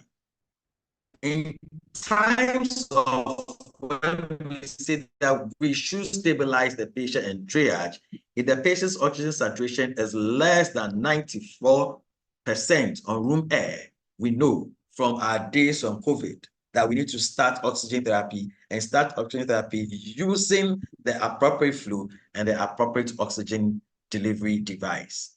If we are dealing with, the lab tells you that this is a case of strep pneumonia, and we are dealing with the outbreak, they always say that as much as possible, the first dose of the steroid must go with your first dose of the antidote. This we shall seek guidance from our case management leads. It's not for all of us to start doing. The case management leads in the regions will help us on this. Management of seizures as per the protocols that we should think about. And also fluids. As much as possible, avoid the dextrose-based fluids. Ringer's lactase, normal saline will do us a lot of good. And this is just about fluid management. Antibiotic prophylaxis for close contacts. That is for when we are dealing with meningococcal disease. It's either a single dose ciprofloxacin or IM ceftriaxone. And we say close contacts include who? Household contacts and anyone recently exposed to oral secretions. So we are looking at people in crowded places, the prisons, the healthcare daycare centers, the school dormitory sites. These are the places where we may think about using antibiotic prophylaxis for close contacts in meningococcal disease, meningococcal outbreaks. So which disease is for meningococcal disease only? Which antibiotic, single dose cipro or ceftriaxone? When? Ideally within 24 hours within the case identification. And it's for household contacts and anyone recently exposed to oral secretions from this particular patient. Here is the same thing about antibiotic prophylaxis. So 30 minutes. Early recognition is critical. Sudden fever, headache, stiff neck, altered consciousness. Immediate empiric treatment, ceftriaxone is your first line. Maintain readiness for lumbar puncture and your CSF analysis. We should ensure triage and referral pathways are clear. Provide direction for supportive care, oxygen, fluid, seizure management. Then there's long-term care for survivors, which we didn't speak too much about. Screen for hearing loss and neurological sequelae. And let's provide rehabilitation and psychosocial support to them. Thank you very much and over. Thank you very much, Dr. Komi, for the insightful presentation. I mean, a few things I picked from the presentation. I mean, meningitis is an emergency, and we have to treat it as such. And then for the treatment, if LP is going to be delayed, it is important that we start the treatment immediately whilst waiting to have the LP done. So there are some questions for Dr. Komi, Dr. Gifty too, but then we would open the floor for some questions. So whilst we take the questions, colleague facilitators can start looking at the questions in the Q&A whilst we attend to them. But I mean, we should give you some time to be able to respond to that. So we'll take some questions. I see Jarvis, so I would allow you to speak then. For anyone who wants to ask a question, can just raise their hand up. We would call in that order. So thank you. All right.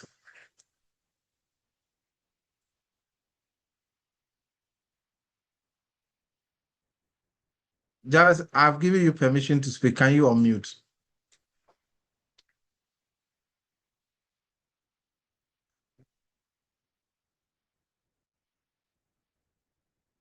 I don't think it's ready. Can we go to Collins? Hello. Yes, Collins. Yes, good evening. Thank you very much for the opportunity. I want to find out about the prophylaxis, the CIPRO. I want to know how often you can take it. Assuming I'm an anesthetist and I happen to do lama puncture, let's say I do it today, then they test and then it is positive. Then I go for the prophylaxis. Tomorrow, next, I go again and then it is positive. Am I supposed to take this prophylaxis again? Okay, thank you very much, Collins. Can we go to Thomas Menu Opoku? Thomas, I've given you the go ahead to unmute. Thank you very much. My question goes to Dr. Oliver Comey. So it's about the glucose fluids. Now we know that we are not supposed to give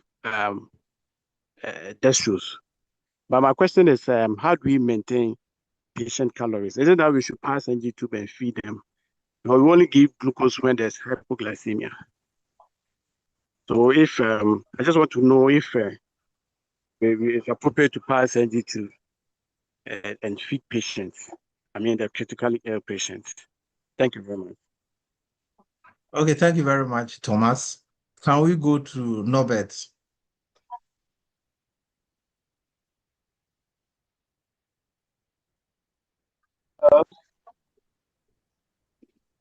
Good evening. Yes, Norbert, we can hear you. Yes, thank you. My question is on the ceftriaxone and giving ringers. As per doctor said, you give ringers and the normal saline in terms of fluid rehydration. And then the second one is Listeria monocytogenes going with the ceftriaxone. I want him to clarify that for me. Thank you. All right, thank you. Can we go to Teco?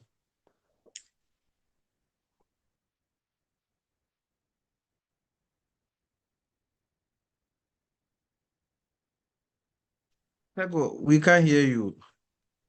Okay.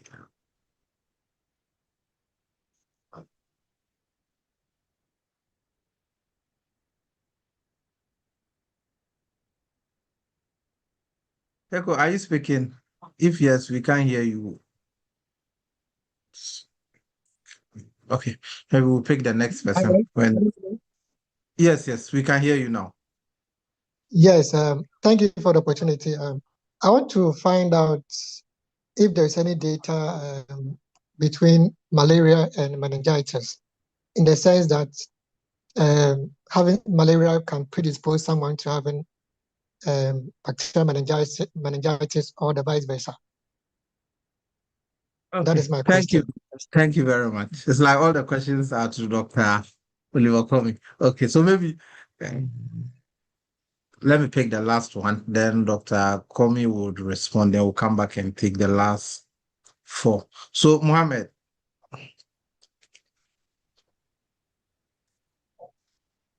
Thank you very much. Mohammed, we can't hear you if you are speaking. Good evening. Good evening, Mohammed. My question goes to Mohammed, we are struggling to hear you. Yeah, I mean, my question goes to Mohammed, can you type in your question? I think we are struggling to hear you, and our time is going. So, Dr. Comey, it's like all the questions are for you. If you can just quickly respond to them, so we pick the next sets of questions. 1, 2, 3, 4, 5, 6.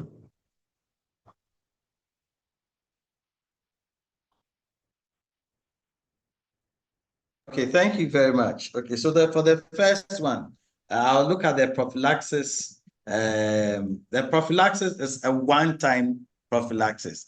And remember, I said prophylaxis when you have come into contact with oral secretions of the particular person, not just because you did a lumbar puncture. If you are the anesthetist and you are doing the lumbar puncture, remember that you must be in PPE, full PPE, to do the lumbar puncture. So I'm guessing at that time, your nose is protected, your eyes are protected. So I do not see a risk from that particular patient to you.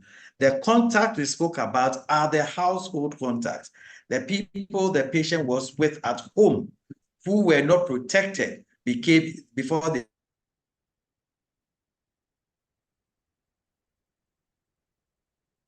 came into hospital. Most of the time, healthcare, we are expected to practice universal precautions at all times. So our risk should be low. Rather, the people who are at home are the ones who are the highest. So for the anesthetist, I am sure because you shall be practicing universal and standard precautions, you will not need more than one prophylaxis if we had to do that for you.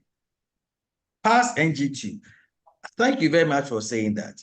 Definitely, once the patient, we need to maintain good nutrition. Patient is not able to feed orally. We know in several malaria, we pass NG2. In unconscious patient, we pass NG2. So if this particular patient is also unconscious, that's why he's not able to feed. That is why you want to maintain good glucose control, then you can pass the NG2. If there's hypoglycemic episodes, remember you are just giving a bolus and you're not running an infusion on that particular person. The listeria, I didn't say we'll use ceftriaxone for listeria. Remember we said that when the pathogen is not known, and we are not talking only at the district or the regional level, we are starting from the ground. Pathogen not known, that's why we are using ceftriaxone. However, if at the district level or at the regional level, we have done our culture, we realize that we are not dealing with strep pneumo, we are not dealing with Neisseria meningitidis, we are not dealing with H. influenza, but what we have here is listeria, and ampicillin is the drug of choice. And then we shall switch over to the appropriate. Remember, the first one is empirical. Once you get to that level and you know the pathogen that is causing the problem, then you switch to pathogen-specific treatment. Is there data linking malaria and meningitis? That maybe if you have meningitis, it increases your risk of getting malaria, or if you have malaria, it increases your risk of getting meningitis. No.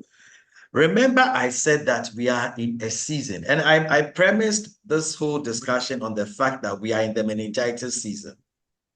During the meningitis season, it affects the 5 northern regions mainly. It's also the area where we tend to have a lot of malaria cases. So the default is malaria when you are sick or you have a fever. We don't think about meningitis. It's when we start having mortalities, then we start thinking about meningitis. We are saying during this time, every suspected case of meningitis, screen also for malaria. Every suspected malaria, also think that that case may also be presenting as meningitis. So make sure that you know the signs and symptoms, the key things you need to look out for. That is why we are saying that during this time, you screen for meningitis, screen for malaria, because you may have malaria and meningitis coexisting at the same time. But there's no data, so far as I know, that says that once you have meningitis, you have an increased risk of malaria, or malaria, you have an increased risk of meningitis. What we're trying to say is that during this time, the default most people will think about is malaria first, and they delay in thinking about meningitis. I think I've answered the questions that were put to me. Yes, thank you very much, Dr. Komi. We are running out of time. So, Joseph, if you can quickly unmute and ask your question. And if you can make it brief. Okay, my question is, as part of management, when the patient is having a high temperature, is antipyretics indicated? Can we give antipyretics? Okay, thank you very much. Can we go to Robert?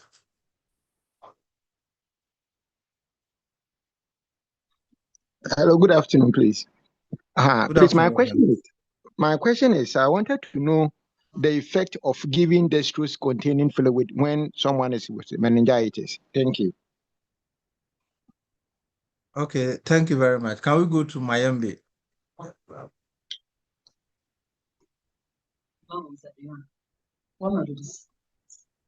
Hello, please. Thank you very much. If you can hear me, my question is on the testing, and then the other is on the dosage. Ceftriaxone and then cefotaxime. You said 100 milligram per kg. Does that go for this is cefotaxime too? That's one question. And then the second one is on the testing. Assuming you suspect a case and then you go ahead, then with the theater team, the anesthetist, you go to do the LP. Then you take the sample, the CFF is looking cloudy. By sending it to the lab, then they come out and like Gram stain and say that they do not find any organism, any bacteria. So at this point, do you leave your sample there if your lab has no capacity to go further? Do you stop there, or you can actually further carry like these samples to the next level to rule out meningitis? Thank you. Thank you very much. Can we go to Fuseni?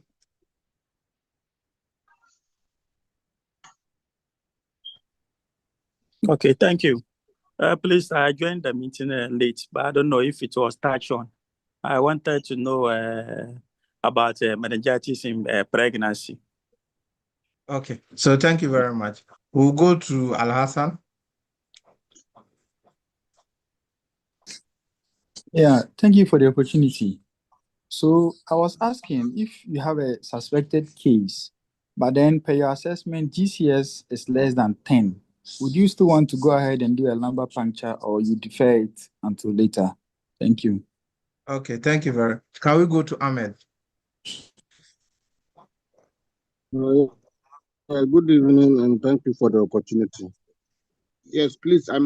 My area of clarification has to do with the antibiotic therapy, where he made mention that if LP will be delayed, we can initiate the antibiotic therapy and then later on do the LP for the CSF. So if you do start the antibiotics and later on take the CSF, wouldn't it affect the results, or wouldn't the results be deceptive? So I don't know. I need the clarity on that area. Thank you.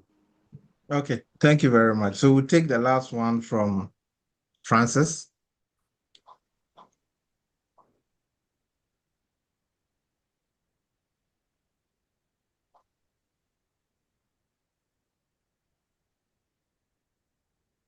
I think Francis is struggling to. Dr. Gifty, there was one question for you, and then the rest for Dr. Komi. So Dr. Komi and Dr. Gifty, as you answer these questions, just use it to give your last or closing comments. Then we'll just wrap it up from there. Okay. Thank you, Dr. Tawab. Yes, so my question had to do with, you take the sample, you look at it, it's cloudy, but then it comes from the lab, gram staining negative. And he's asking whether we can transfer it to the next level. So let me say that when you take the sample, you are testing for gram, you are doing cultures, and then you are doing the PCR. PCR and cultures are for the confirmation. The gram is presumptive. So even though it is your gram is negative, you are taking the sample and transporting them. If you can do all of them at your facility, that is good. But if you cannot do it at your facility, identify where cultures can be done. And I've said the cultures can be done at the regional labs. All our regional labs can do our cultures for us, including the presumptive testing. But we want the facilities, that the districts, to start with the gramming, just to guide us with the antibiotic of choice, so that we can start treatment before we say we are waiting for PCR or cultures, because that takes a minimum of 3 days. So please, the gram stain being negative does not mean that you are ending there. The gram stain you are doing at your level. The regions are also doing it, even the national will also do gramming. But please, send the samples to the next level, irrespective of the gramming you are doing at your level. Then Thank you very much. Yes, the second one, I just want to add a little before Dr. Kwame comes. Somebody was asking whether if you take the antibiotics, will it affect the results? Yes, but it's also not because of the result that will be affected and nobody is there to take the sample, then you are waiting for the patient to die. So when you take the antibiotics, if you're giving the patient antibiotics, please note it on your form or in the SORMAS at the comment section, so that when we are entering, we know that if we are doing cultures, we are getting negative, we will know that because antibiotics have been given, and so it guides us to know why we are getting the results, negative results. So please don't delay in giving treatment because you are waiting for samples to be taken. If there's a delay, go ahead and give the treatment whilst you take the sample, and then when you are coming, please let us know that you have you've given antibiotics. And so to wrap up, I think there were some questions on some why are we not bringing the lab testing to the closest level? Please, we have just said that gram staining can guide us. Our regional labs are close to us. It is only the PCR that we used to even do it only in Tamale and in the national lab. But currently, we've empowered the WA regional lab, Kintampo Health Research, Navrongo. All these labs are in the north and they are testing. So please, let's reach out to them if you need PCR. But for the cultures, all our regional labs can do it. The only problem is that if you don't put them in a TI bottle and don't transport them without ice, they might not get results for you. And then sometimes the PCR will come and it is positive and you think that the cultures, why is it? Because for the cultures, we are looking for live organisms. And these organisms we are looking for in the CSF are fastidious. They would easily die. So if you don't transport it well, the cultures will come and they are negative. The PCR sometimes you get positive. So please, let's work on that. So for one patient, you are transporting. If you can do all at your level, then you are doing it there. But if you cannot do it at your level, look for where PCR testing is done, the closest one to you. If you are in the southern part, I think somebody asked a question like that. If you are in the southern part, the National Public Health Reference Lab, we are testing for PCR, cultures, and plus all the presumptive tests. So please, if you are close to us, you can bring to us. But if you are in the north, look for the closest lab that is to you and send your samples to them and ensure that you have entered into SORMAS. Somebody was also trying to find out in SORMAS, you don't have the gram stains and things in there. We are working on it. So any other results apart from what is in SORMAS, we will send it to you by line listing. So please help us to also help you. Thank you very much. Okay, thank you very much, Dr. Gifty. Dr. Kwame. I think Gifty answered some of my questions, so I'll skip them. Meningitis in pregnancy is managed with ceftriaxone, just like we manage. There are no special provisos done when it comes to meningitis in pregnancy. And I think she's answered the question on the delaying of the LP. Please go ahead and do the LPs. Even if you have delayed, give your antibiotics, take the LP, PCR can still be done. Antipyretics, very much needed if the fever is there. The antibiotics do not take care of the fever. Antipyretics will take care of the fever. So antipyretics definitely are needed. I must say that it's been a good time that we've shared with each other. Remember that I said we are dealing with a season that started around October, that peaks in February and March when it becomes hotter. We may not be seeing cases now, or we are not seeing too many cases, but the numbers will go up. I'm pleading with all of us, let us not, if you forget everything, do not forget your pre-referral antibiotic therapy. It's life-saving. Remember, we said that you don't know what is causing the problem. If it's meningococcal, the first or just a single dose of ceftriaxone may save your patient. So I'm encouraging everybody. Somebody asked, who should be doing the LP? Please, I'm not going to say anesthetists. I'm not going to say doctors. I'm not going to say nurses. I have learned when I went up north that there are trained people, trained cadre, anybody trained that can do an LP. Don't say that this person is not there, so the LP will not be done. Let us do the LPs. Let's save our people and we shall have less mortalities this year. I believe because of this year, our mortalities will go down, and I know we shall do it together. And thank you all for joining, and we wish ourselves a good year. Very few meningitis deaths. Thank you very much. Okay, thank you very much, Dr. Komi. So now let me quickly hand over to our chairman, Dr. Dennis Lai, for his last and concluding words before we depart. Yes, thank you very much, Dr. Abdul Tawab. You played a two-man role in this CPD, and I'm grateful for that. You moderated and you also presented on surveillance. And I want to thank all three facilitators.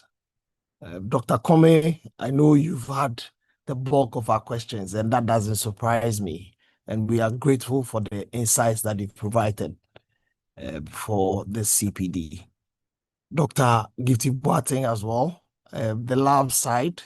I know there were some concerns when we said we're having this CPD. People felt that the lab had been left out, and I'm sure that you've, through your presentation in this workshop, have settled that issue for us very nicely.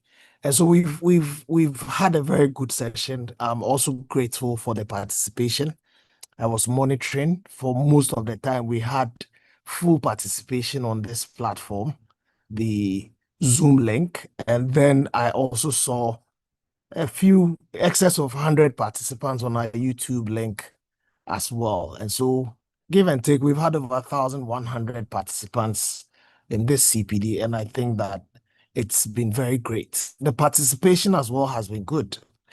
Over 120 questions in the Q&A box. And then we've also had others asking questions during the CPD.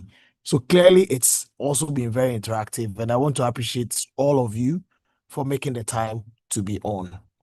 There have been some questions. I know there are still quite a number of questions we haven't answered, but one has been going across board, and I think I would want to address that.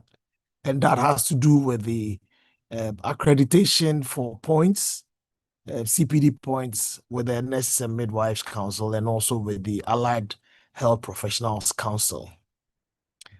The truth is that we've done that before, especially for allied health. It was very expensive, and this CPD is not funded. I'm not making excuses, but the truth is that this CPD is not funded. The facilitators can attest that they've not been paid for anything, and I dare say we have no intention of paying them or all of us for facilitating. So this is something we're doing to help the system. And sometimes when these costs come in, it's a challenge. So as an alternative, we've decided that we're going to provide certificates to all our colleagues in the nursing and also the Allied Health Professions Council. So we'll get the certificates done and sent electronically to you via the email addresses you use. So we're going to filter out the nurses and the allied health professionals and make sure that you get your certificates. If you do have any challenges, we'll put our emails in the Q&A box or in the chat box, sorry. Please do get in touch with us if there are any further challenges. As Dr. Taub mentioned, this is the first in the series of CPDs, the Ghana Health Service, through the Disease Surveillance Department, will be organizing. As a follow-up to this one, we're going to do another one that will target public health doctors, district directors, public health officers who are involved in surveillance. And so disease control officers, our health information officers, and also community and public health nurses. We want to look at issues around surveillance, the data quality, and making sure that these data are available for appropriate decision making. And there will be other CPDs in the course of the year. Look out for the flyers when they are available. We'll let them know. And as well, the ones that we register with the Medical and Dental Council will be on the MDC website as well, so we can go there and check on. So I want to thank you all very much. This is a fight that we are all in this together. It's a season, as Dr. Komi mentioned, and we need to be alert and ensure that we are dealing with the cases promptly as they come up. I want to thank you once again, all of us, for active participation. We'll leave the Q&A still open as we attempt to answer the other questions that may not have been answered in the remarks I have given at the end of this session. So thank you all once again and enjoy the rest of your Sunday afternoon. Thank you, and over to you, Dr. Taub. Okay, thank you very much, Dr. Lai, for agreeing to chair this session. The emails are being computed in the chat box, and the link will be left open for some time to enable us answer all the questions in the Q&A. And feel free to reach out if you have any questions or clarifications. So thank you very much for joining this session, and we are most grateful. That will be the end of the CPD. Thank you very much, and have a nice day. Thank you all. Thank you. Goodbye.